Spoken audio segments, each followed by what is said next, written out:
Saudações, alvinegras! Esse é o podcast Irmandade Corintiana número 376. 376? Isso eu tô falando sério? 376. Eu sou o Greg, eu tô aqui com o Gibson, com a Ana e com o Dudu. O time clássico aqui não teve reformulação, como tá rolando uma gigante aí no elenco do Coringão em 2024, certo, Ana?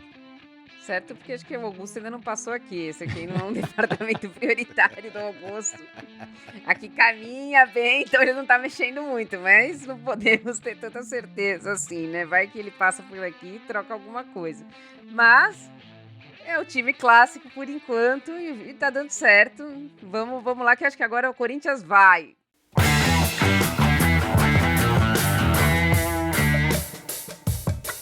Bom, meus amigos, estamos gravando este podcast logo depois da partida do empate heróico do Corinthians aí, com 2 a menos em campo. Conseguimos chegar no empate. Sem goleiro, com bola salva em cima da linha ali no último minuto contra o Sem Mundial aí, 2-2, a gente tava perdendo de 2-0. Gols do Yuri Alberto aí, Gibson, mandando um beijinho pra você. Depois saiu machucado, né, preocupante. E o Garro de falta, não sei quanto tempo a gente não fazia um gol de falta, um golaço de falta. Vamos falar de outras coisas, outros assuntos aqui, vamos falar das Brabas também, que foram campeões de novo esse ano. Enfim, mas como a gente estava falando logo depois da partida contra o Sem Mundial, e tá todo mundo felizão aqui, vamos começar falando dessa partida. Ana, o que você achou do jogo? O jogo foi um jogo ruim do Corinthians, né? O Corinthians jogou a maior parte do tempo mal, né? Deixando espaços que a gente já tá acostumado a ver. Eu, particularmente, não gostei do Ranieri muito pra dentro. Eu acho que o Fausto não é marcador, então precisava de uma ajuda ali. Não gosto, assim, o Caetano pra quebrar galho de lateral esquerdo, ok, mas hoje tava muito fraco ali, não tava bem. Então eu já teria mudado antes. Então o Corinthians não fez um jogo bom, né? Nem defensivamente, nem ofensivamente. Tava errando muitos passes, perdendo muita bola. Agora, o final do jogo é o final do jogo dos sonhos, né? Então, a gente pode separar em duas partes. Antes dos 90 minutos e depois dos 90 minutos. Depois dos 90 minutos foi só êxtase. Mas a gente não pode esquecer de que o Corinthians não jogou bola hoje, né? O Corinthians foi mal, melhor do que estava indo antes da chegada do Antônio Oliveira, mas hoje estava meio perdido, com muitos erros de passe e repetindo alguns erros que a gente já via antes. Olha, eu tinha cantado a bola no último podcast, eu falei, essa semana pra mim é uma vitória no meio da semana e no final da semana, se for um empate, eu já fico feliz. Então você tá felizão? Cravei, fiquei feliz, esse empate, ainda mais com esse empate que foi. Do jeito que foi, sendo um empate normal, assim, que tudo bem, pô, empatamos, legal, já é um crescimento do time. Agora, só pra ver a cara de merda dos caras lá no estádio, bicho, isso já valeu a semana, bicho, já valeu o mês. E até, o silêncio, né? o silêncio que ficou. Aquele... Deu pra... Não, Deu pra ver o quero cantando. A cara do Everton, a hora que ele olhou pra trás e viu que a bola entrou, ele ficou com uma cara de... O que foi que eu fiz? Ele tirou a mão da bola. Ele falou, vai sair. Pra que eu botar a mãozinha na bola? Né? E tome. Eu não vou dizer que o time jogou mal, mas jogou contra um time que a gente não tinha jogado até agora. Então jogando com um timezinho lá de baixo. Aí, por isso que eu brinquei, que eu falei, pra mim um empate com o Palmeiras já seria lindo. Porque já mostra uma evolução do time. Mesmo nessas condições que foi, eu acho que esse empate já demonstra, já continua apontando esse crescimento do time. Mas, digo o que eu disse nas últimas 2 partidas que a gente ganhou. O time ainda não é um time, ainda não joga que nem um time, né? Muita gente chegando agora, essa semana, desembarcando aí no aeroporto, enfim. Estreias hoje ainda, né? Exato, a reformulação que deveria ter acontecido, enfim, lá com um pouco mais de antecedência, tá chegando agora. E pra gente que tá passando por uma reformulação tão grande de elenco, por uma reformulação gigante de elenco, né? O Paulista pra gente vai ser preparação pros outros campeonatos do ano. Mas assim, dadas as últimas 2 semanas, né, com o Tonhão da Massa, os últimos 2 vitórias desse empate hoje, pô, a gente começa a ficar um pouco mais alegre. Pô, tem coisas boas por vir aí. Pra mim, assim, né, vamos por partes. Pra mim, o Corinthians entrou totalmente desligado, desatento no jogo, errou umas bolas, uns passes bobos e muito pelo que a gente vem falando, principalmente eu, sem força mental. O Corinthians se perde muito fácil, não se acha. E aí tem uma coisa que se chama futebol, né? O Corinthians não jogou absolutamente nada, tava perdendo por 2-0. Aí a gente faz um gol de falta numa falha do goleiro.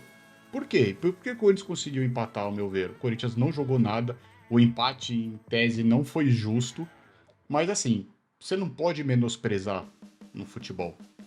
E eles menosprezaram o Corinthians. Isso é futebol, mas eu espero que traga esse ânimo pro Corinthians, para aí sim ter essa chave, virar, e que eles possam, independente de classificação do Paulista, começar o ano decente, que a gente possa sim ter um ano mais tranquilo como a gente queria, né? A gente quer esse ano, mas queria desde o início do ano e não a partir aí de março. Mas enfim, espero que essa força mental venha agora e que esse jogo tenha sido chave para isso, para que eles se unam ainda mais como elenco, para que a gente possa seguir adiante com um pouco mais de tranquilidade, pelo menos nesse primeiro semestre aí. Eu espero que o Corinthians consiga trazer esse ânimo e se espalhar isso pro resto do ano também, como o Dudu também desejou, que a gente consiga virar mesmo essa chave e virar a chave da mudança da direção, da direção do comando do clube, da direção do comando dos jogadores, que está se mostrando cada vez mais necessária, né? Eu acho que ninguém aqui acredita que aquele time que a gente estava vendo com o Mano Menezes ia conseguir essa sequência de bons resultados depois da saída dele. Chegou o Tonhão da Massa aí, né, Gibson? E tá dando certo, tá dando... Acho que no futebol tem que ter estrela também, né? Tem que ter, enfim, algo a mais ali, o inexplicável. E hoje apareceu ali o inexplicável para trazer esse empate num jogo que a gente fez o primeiro tempo ruim e o segundo tempo tava pior ainda, né? Enfim, algumas coisas que aconteceram no jogo com alguns jogadores eu queria trazer pra gente aqui. O primeiro é o Fausto Vera, que pra mim claramente não tem condição de vestir a camisa do clube. Acho que cada vez pior. Colocar ele em campo hoje pra mim, esse foi o principal erro do Tonhão da Fiel, o Tonhão da Massa aí, foi o principal erro. Colocar o Fausto Vera em campo na ausência do Maicon, né? Que saiu machucado na partida anterior e não pôde estar presente aí. O que você achou, Ana? Eu praticamente acho que ele não tá perdido, tem alguma coisa errada com ele, mas eu acho que com o Daniel jogando muito atrás, praticamente jogando entre os dois zagueiros, ele ficou com muito espaço para marcar, e isso ele foi prejudicado também. Então, assim, vou falar que ele fez uma partida boa? Não, ele errou vários passos que não deveriam ter errado. Mas eu acho que a tática do Antônio Oliveira também prejudicou o Fausto Vera. A gente também não pode queimar jogador assim.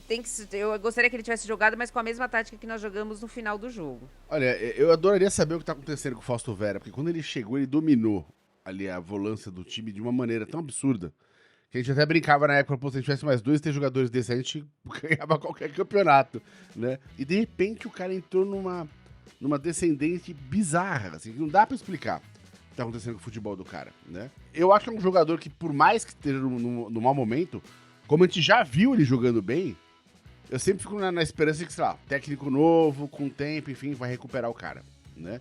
E se recuperar é uma peça importantíssima. O próprio Maicon já jogou mal pra caramba também, enfim, tá jogando bem com a chegada do Tonhão.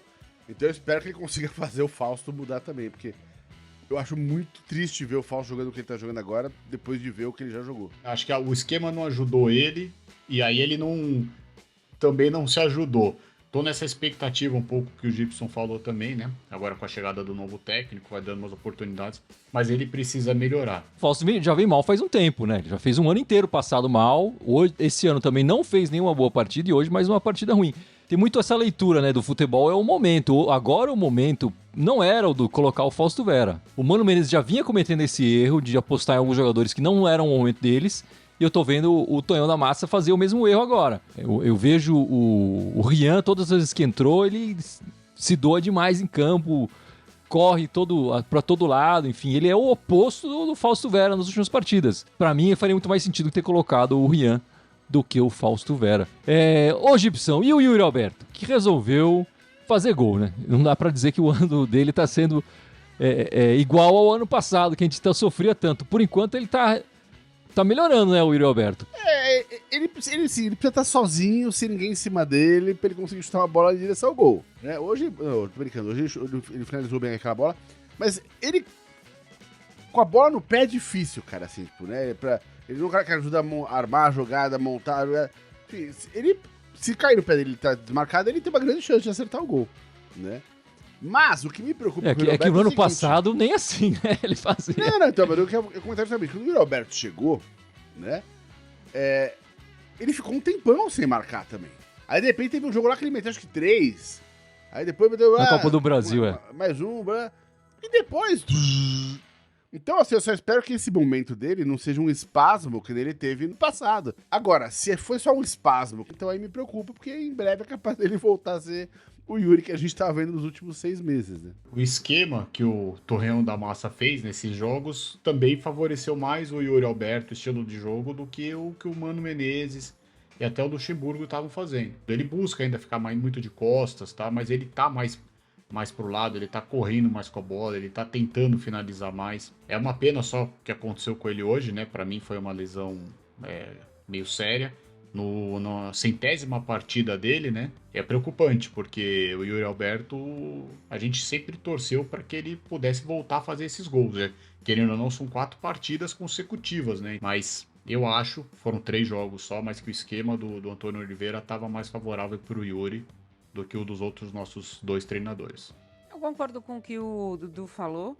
E acho que também esse treinador conhece o Yuri Alberto e confia mais no Yuri Alberto, porque a gente viu que, como a gente, também não estou criticando ele, mas o Mano também já não confiava mais nele, colocava ele só por uma falta absoluta de opção. A gente viu que durante os jogos que a gente perdeu, que chamou de burro e outras coisas mais. Então, acho que é uma confiança mesmo, ele não vai ser o centroavante dos sonhos, não é o centroavante que faz 2, 3 gols por partida, mas ele fez gols aí em algumas partidas. Hoje fez um gol que foi importante, era o primeiro, né? E eu acho que ele pode ser um jogador útil. Tem que resgatar ele como o Antônio Oliveira tá fazendo. Eu não consigo deixar de falar, depois dessa partida, do Cássio. E eu vou mandar essa pro Dudu. Você acha que a fase do Cássio tá mal? Enfim, salvou algumas bolas hoje, mas acabou sendo expulso, muito criticado pela torcida.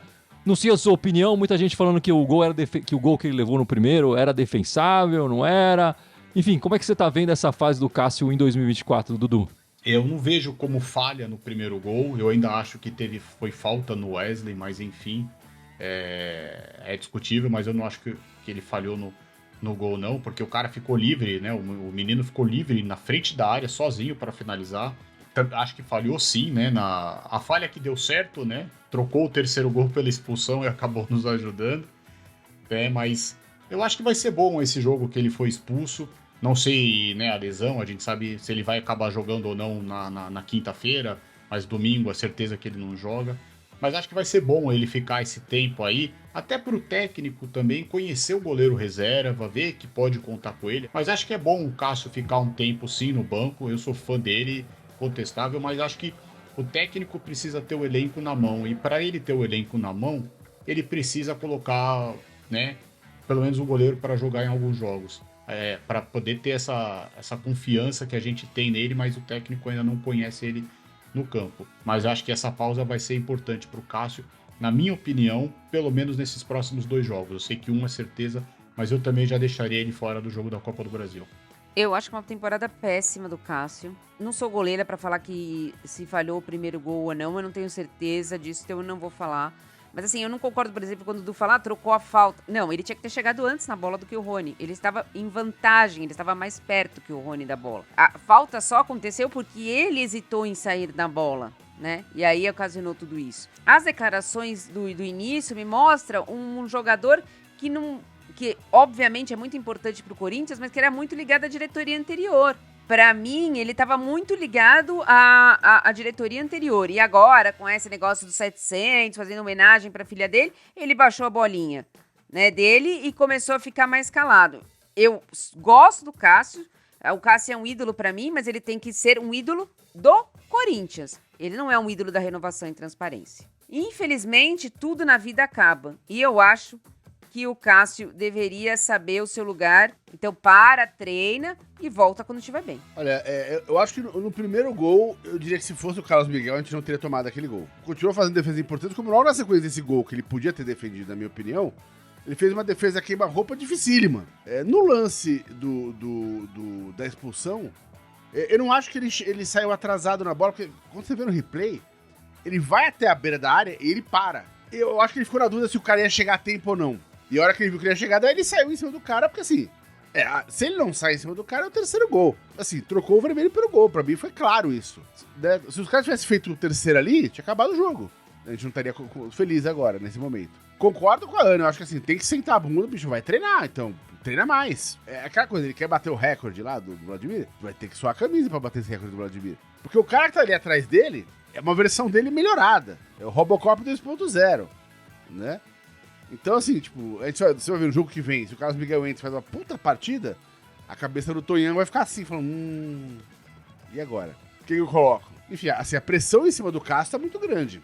Como ele vai lidar com isso e como o técnico vai lidar com isso, são duas questões que a gente não tem como responder, só estão lá dentro. Eu acho que tá no momento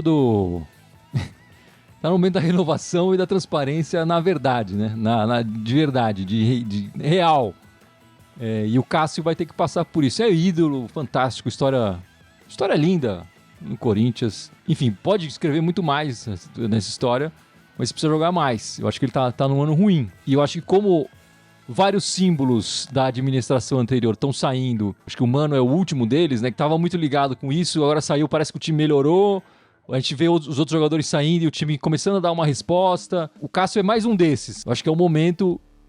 Quero ver o Carlos Miguel e espero que ele vá bem pra gente entender melhor se debaixo das traves de repente já tava na hora de mudar mesmo ou não. Quando o Cássio foi pra reserva, na época era o Walter, ele voltou melhor. Então acho que tem isso a ver, sim. E também. Precisa dar essa oportunidade pra ele conhecer também. Então eu acho que faz parte. Talvez tá melhor, mas enfim. E enfim, só pra encerrar esse jogo, que a gente tá falando muito desse jogo, mas o jogo quente assim, né? Esse gol do Garro, né, Ana? Que estrela tem esse garoto que chegou e é argentino, que não vinha fazendo uma partida grande, espetacular, tava bem discreto, mas no final marcou ali de falta um golaço do argentino, né? É o tipo de jogador que cai nas graças da Fiel fácil, né? Primeiro porque, como o próprio nome diz, tem garra, né? A gente pode falar que ele teve a personalidade de pegar e chutar essa bola também, né? Porque era mais fácil cruzar na área. Logicamente, o goleiro lá, que a gente tá falando do Cássio, o goleiro lá também não tava numa das noites melhores, né? Que ele já teve na vida. E aí acabou que fez o gol. Ele não tava entre os três, né? Entre os três para ser eleito o craque da partida, e tipo, ele fez o gol e ele foi eleito o craque da partida, né? Tipo, nem a Federação Paulista resistiu ao esse gol do Garro, as placas de publicidade ali que deveriam só marcar o gol do mandante, empatou o gol do Corinthians também ali, ninguém resistiu a esse gol do Garro, e eu acho que ele tem tudo para ir bem no Corinthians, mas eu acho que ele sente falta de um outro meia, né? E a gente já sabe que esse meia não é um Rojas, né? Graças a Deus esse hoje não entrou. Só faltava. Mas quem sabe o Coronado aí chega e ajuda o Garro um pouco aí, pelo menos numas... O Biro foi bem hoje. O Biro foi bem também entrou hoje. pouco e tal, mas ok. Não... Tem o Matheus Araújo, que tem jogado menos com o Tonhão da Massa, mas talvez possa recuperar espaço aí. Então acho que ele sente falta de jogar com outro meia, mas já fez a parte dele aí do Campeonato Paulista, a gente vai lembrar dele nesse jogo pra sempre. É o cara que vem jogando bem nas outras partidas, né? Enfim. E com esse golaço que ele fez hoje ali, escreveu o nome, né? Acabou. Ana Frontura já caiu nas garras da torcida. Já caiu, já era. Né? Esse cara, ele vai. Se um dia ele se machucar, ele pode entrar no meio da Gaviões, ver o jogo lá, que a galera fala, é o Garra, ninguém vai sacanear o cara. Muito pelo contrário, né? Agora, tá sentindo falta de companhia ali no meio, né? O Rojas osso, a gente já sabe, né? Que ali é um buraco sem fundo, né? Então tá na hora de aparecer um segundo homem pra dividir um pouco a responsabilidade e ajudar a criação ali, né? Eu acho que também hoje quem fez muita falta no time foi o Maicon. O Maicon dá uma liberdade maior pra ele, né? Porque acho que esse meia não é o Rojas que vai ajudar ele, aí eu concordo com a Ana, quem sabe o Igor Coronado, ou você monta um esquema mais defensivo, assim, mais no meio de campo e deixa ele mais solto para ver como é que faz, porque senão ele também não vai aguentar. Mas eu acho que aí eu concordo com o Gibson, né? Quem sabe esse gol ele tava procurando, aí fez o golzinho, também não fica mais solto, mais leve, né? Quebra o gelo de uma vez e e pode render ainda mais nas próximas partidas. É um jogador que decide, eu acho que tem que ter jogador que cresce em momentos decisivos, ele não se escondeu, foi lá, pegou uma falta que não era óbvia, foi lá e tentou, né? E aí entrou pra história aí. E alegria, Ana, a gente teve de manhã cedo, as Bravas foram lá e ganharam o tricampeonato da Supercopa, é isso? Só o Corinthians ganhou essa taça, é isso mesmo? Só o Corinthians sabe que é levantar essa Supercopa.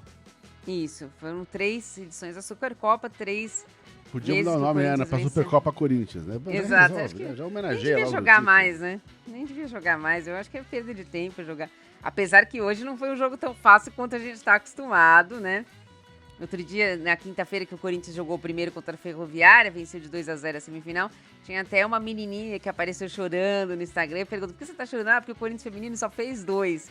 Então, tipo, hoje ela ficou mais triste ainda, né? Porque o Corinthians hoje só fez 1 e tomamos ainda um sufoco aos 41 lá com aquele gol que foi anulado, né? Mas, graças a Deus, deu tudo certo, elas são tricampeãs da Supercopa do Brasil. A primeira edição não teve prêmio, hoje já teve um prêmio de 600 mil, né, pro ganhador e 400 mil pro vice, que foi o Cruzeiro. O Cruzeiro tem uma base impressionante também no feminino, né, tá crescendo com o Ronaldo investindo, mas ainda demora para chegar na gente ainda, que já estamos calejados já. Daqui a pouco as meninas vão fazer musculação só para levantar a taça, né? Eu acho que nós estamos falando isso há muito tempo, né, principalmente a Ana. Futebol feminino já é uma realidade, pode ser não é a realidade que a gente gostaria ainda, mas já é uma realidade grande aqui, e eles precisam fazer, né, algo para motivar ainda mais, não adianta você colocar jogo quinta, 4 da tarde, domingo de carnaval, e vamos torcer para que as Bravas dê mais títulos. E espero também que o Arthur Elias faça um bom trabalho na seleção aí, que a gente está precisando para valorizar ainda mais o futebol feminino como um todo aqui no Brasil. Sem dúvida, ainda mais que o masculino na Olimpíada tá fora, né? Só vai ter o feminino. Egipção, quer falar das Brabas? Não tem nem mais o que falar, é só alegria, bicho. Ali é foda. Mesmo quando, você vê, quando o dia que o jogo tá mais tenso, o aniversário, teve 2 gols ali que foram lá no VAR, né? Um no finalzinho, que poderia ter empatado a partida. Mesmo que um jogo tá mais difícil, elas vão lá e ganham, bicho. São 3 campeonatos, 3 títulos. Quer falar mais alguma coisa? E voltando agora pro futebol masculino, a sexta-feira também teve emoção naquele quem vai bidar, quem não vai bidar, vai contratar quantos jogadores, enfim, o Corinthians fechou o elenco pro Campeonato Paulista, para essa fase do Campeonato Paulista, né? Porque, enfim, talvez pro Campeonato Paulista inteiro, porque não sei, a gente muito provavelmente não estará na próxima fase, quando pode alterar alguns jogadores. Mas bidaram na sexta-feira o Matheus França, que já jogou hoje no Clássico, o Igor Coronado, meia, né, vindo das Arábias lá, e o Pedro Henrique, atacante, que também jogou já hoje, do time do DVD. Com isso, o Corinthians fecha esse primeiro ciclo de contratações, esse primeiro ciclo da renovação, né? Eu, na minha opinião, quero ouvir vocês, eu acho que boa parte desses contratados estão sendo interessantes, estão jogadores com potencial, mas no geral o elenco está mais equilibrado do que terminou o ano passado, eu tô achando também, né? Como é que você tá vendo essa primeira reformulação aí do elenco, mano? O que eu posso dizer até agora? Que de todos os contratados que entraram em campo, eu não vi o Palácios, tá? Então esse eu não vou falar. O Félix, o Ranielli, foram muito bem, né? Hoje o Mateuzinho foi seguro, o Pedro Henrique pra mim fez uma boa partida. Então assim, de todas as contratações que foram feitas, o Corinthians acertou. Uma coisa que não acontecia há muito tempo era de você trazer jogadores não tão conhecidos, né? E acertar. Porque, por exemplo, você contratar o Roger Guedes, não que seja fácil, não é fácil, mas a sua chance de acertar é maior. Você traz o Renato Augusto de volta, ele vai jogar. Agora, você trazer um Ranielli, retornando o que a gente fazia antes, que trazia Ralf, que trazia Paulinho, né? Então eu acho que foi boas contratações, foi boa a reformulação do time, mas precisa de um tempo para engrenar. E eu acho que, infelizmente, o Campeonato Paulista vai ser usado como boi de piranha pra gente conseguir engrenar, porque vai ser difícil a classificação. Olha, essa reformulação tá sendo maior do que eu esperava. Quando acabou o ano, eu falei, olha, eu brinquei, eu gostaria que fosse uma reformulação profunda no elenco, mas que eu não acreditaria que seria. Mas saiu muita gente. Foi uma troca bem grande de elenco. Eu acho que esse elenco, assim, independente, pra mim ainda não é um time, ainda não joga como um time. Mas independente disso, cara, aquele asilo que tava no final do ano passado, que era um clube, um asilo de amigos ainda, né? Porque um clubinho ali. Então agora vai continuar tendo, sei lá, a terceira folha, segunda, quarta, sei lá em que patamar que tá isso agora, tá? Pelo que eu li, tá próximo também, pau a pau com o que era do ano passado, agora com as últimas contratações. Mas, cara, é um time que corre, sabe? É um time que tem perspectiva de melhora, é um time que tem perspectiva de que vai ser mais combativo. Muda tudo, né? O problema não é gastar dinheiro, o problema é gastar dinheiro mal. A gente tá gastando dinheiro muito mal, né? Então acho que agora a gente vai começar a gastar dinheiro com gente que é bem mais interessante. O meu receio maior só era, como a gente tava numa fase ruim, era às vezes fazer umas contratações de desespero por valores abusivos, entendeu? O meu receio era esse, mas enfim, pelo menos os que jogaram, falo pra Ana, o Palácio jogou muito pouco, se contundiu, acho que não dá nem pra avaliar. E a gente precisa esperar o Coronado aí, se é que ele vai conseguir jogar no Paulista, né? Não se classificar no Paulista já é um prejuízo financeiro enorme, mas enfim, a questão agora é só fazer com que o time engrene para que a gente possa ter um ano um pouco mais tranquilo. Eu achei legal que o Gibson já trouxe essa parte financeira, que eu já ia puxar isso do financeiro, porque o Rosalá Santoro, que dos últimos tempos o Augusto de Mello parou de falar, mas o Rosalá Santoro, diretor financeiro da equipe, né, tá falando bastante. Ele deu outra entrevista, né, e ele comentou exatamente isso, que a folha salarial se manteve a mesmo nível do ano passado, então é uma das maiores do Brasil ainda. E ele, claro, está esperando que o Corinthians jogue melhor do que o ano passado. E eu acho que essa é a cobrança que vai haver e que a gente precisa também trazer isso aqui na Irmandade também, né? Não dá para o Corinthians ter uma quarta folha salarial do Brasil e estar lutando entre os 4 últimos do campeonato. A gente precisa estar na parte de cima da tabela, lutando ali em cima, mesmo sendo um elenco recém-formado e tal. Acho que a gente precisa ver esse time que o Gibson está falando aí, não tá com o conjunto formado, precisa ver isso chegar e o Corinthians disputar nas primeiras posições do campeonato por ter uma folha salarial assim, e a justificativa dele de manter a folha salarial era justamente pela premiação, porque a premiação dos campeonatos leva em conta a posição da equipe, né? Então a justificativa dele para manter a folha salarial alta é para trazer resultados. A gente precisa cobrar agora esses resultados em campo. Eu achei boa da entrevista dele também, continuando falando aqui da parte financeira, é ele passar metas para ele mesmo. Né? A gente ouviu muito, especialmente o Duílio Bundão, falar de melhoras, mas era sempre muito abstrato. Estamos melhorando. Teve a coisa de pagar juros, enfim, que o Gibson trouxe aqui, que é importante, sem dúvida nenhuma. Mas ele se impôs metas, né? O Rosalá, que tem aberto as finanças do Corinthians muito mais do que a administração anterior. Então ele fala de uma dívida de 1,6 bilhões, ele quer chegar em 1,3 bilhões daqui a 3 anos e organizar essas dívidas a curto prazo, que a gente comentou aqui nos podcasts anteriores, né, que é o que ferra o Corinthians, que são dívidas que já estão vencidas, inclusive. Não é que tá curto prazo, não é amanhã, já passou ontem. Ele falou em entrevistas que tem dívidas com jogadores de 2007 ainda, né? Então, ele quer organizar essas dívidas a curto prazo para que na próxima administração o diretor financeiro já chegue e já consiga ter fôlego para se organizar, para trabalhar melhor com as finanças do clube. É legal ele dar essas metas, porque aí essas a gente tem que cobrar especificamente, né? Vamos ver se ele consegue diminuir a dívida desse tanto e se ele consegue organizar essas dívidas a curto prazo. Vamos lá, o Corinthians vai jogar mais 2 vezes essa semana, vai estrear na Copa do Brasil, né? E tem um jogo no Paulista contra a Ponte Preta no domingo. Os 2 jogos contra o Cianorte na Copa do Brasil, quinta-feira, 8 da noite, jogo fora de casa.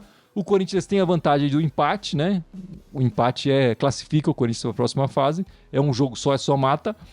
A Ponte Preta no Paulista no domingo, 8 da noite também. Então, na dúvida, o Corinthians vai jogar 8 da noite. Tem vantagem do empate contra a Ponte Preta? Contra a Ponte Preta não tem vantagem nenhuma. Tem que ganhar e mostrar que a boa fase não acabou.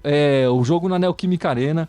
Domingo, 8 da noite. O que significa pra gente, do podcast, pra você que tá acompanhando o nosso podcast, que nós não gravaremos o nosso podcast logo depois da partida, como tá fazendo hoje, como costuma fazer. A gente vai fazer o nosso podcast na segunda-feira, 8 da noite. Então, para quem escuta o nosso podcast na segunda de manhã, vai ter só conteúdo novo na terça de manhã. Como é que você está vendo essas duas partidas, Ana? Já começa aí não é mata-mata, né? Um mata na Copa do Brasil e a Ponte Preta no domingão.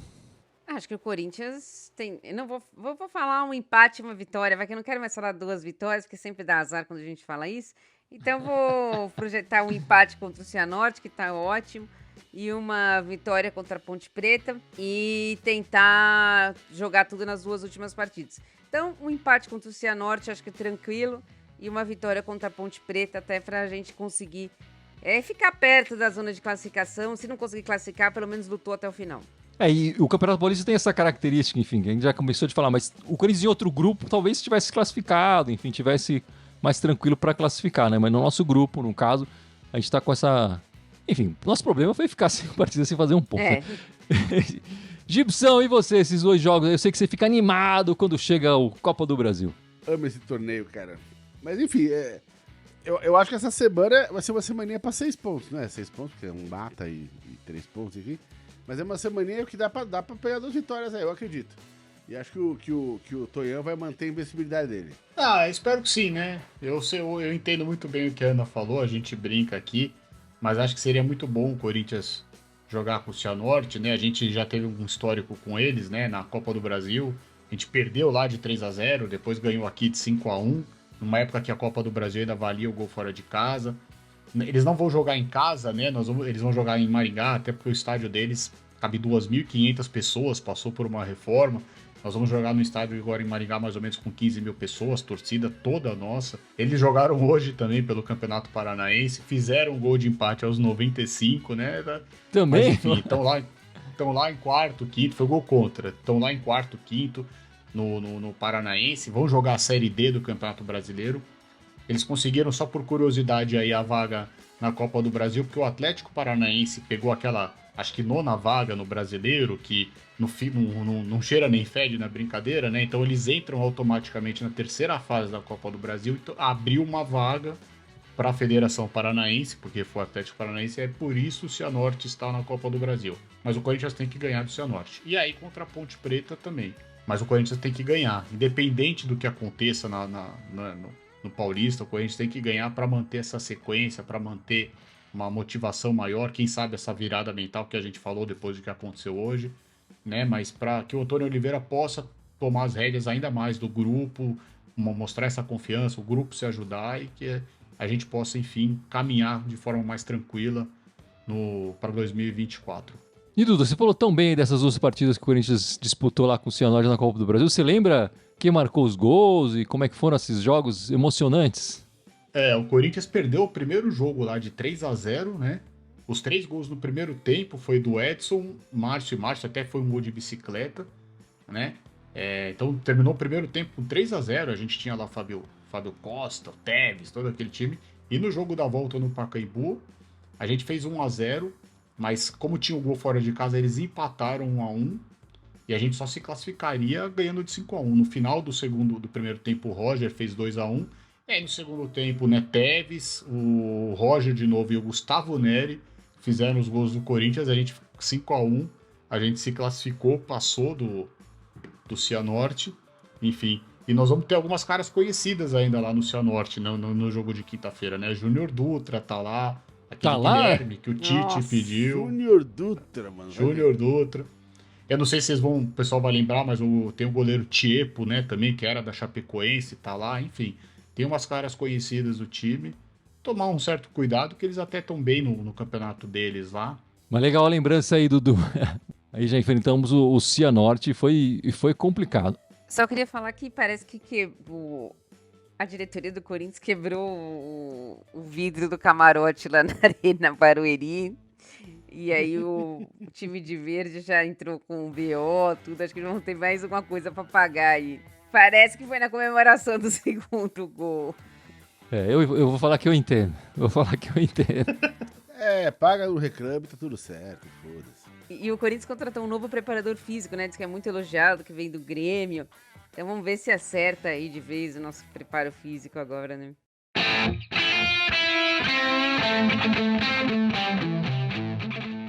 Então é isso, meus amigos. Vamos encerrando, chegando ao final desta live, deste podcast 376. Mas não sem antes o Gibson lembrar as nossas redes. Então bora, vamos lá. Estamos aqui no YouTube e no Twitter. Temos também o Facebook, o Instagram, SoundCloud, iTunes, Deezer, Spotify, Telegram e TikTok. Todos eles Irmandade Corintiana com TH só no Twitter, que é Irmandade Timão. E Dudu, lembrando, na semana que vem estaremos de volta. Segunda, às 8 da noite, provavelmente, porque o Corinthians joga domingo às 8. Então a gente vai ter tudo às 8 agora. Quinta às 8, domingo às 8 e segunda nosso podcast às 8. Pode ser que 8h05, 8 e pouco aí no seu relógio, mas estaremos ao vivo para falar dessas duas partidas. Lembrando que se a gente passar do Cianorte, como a gente está precisando de dinheiro porque quebrou o camarote dos caras aí, a gente já embolsa R$1.300.000, que vai ajudar, né? Muito obrigado pela participação de todos. Esperamos vocês na semana que vem, segunda-feira, não se esqueçam. Muito obrigado e vai Corinthians! Vai, Corinthians! Vai, Corinthians!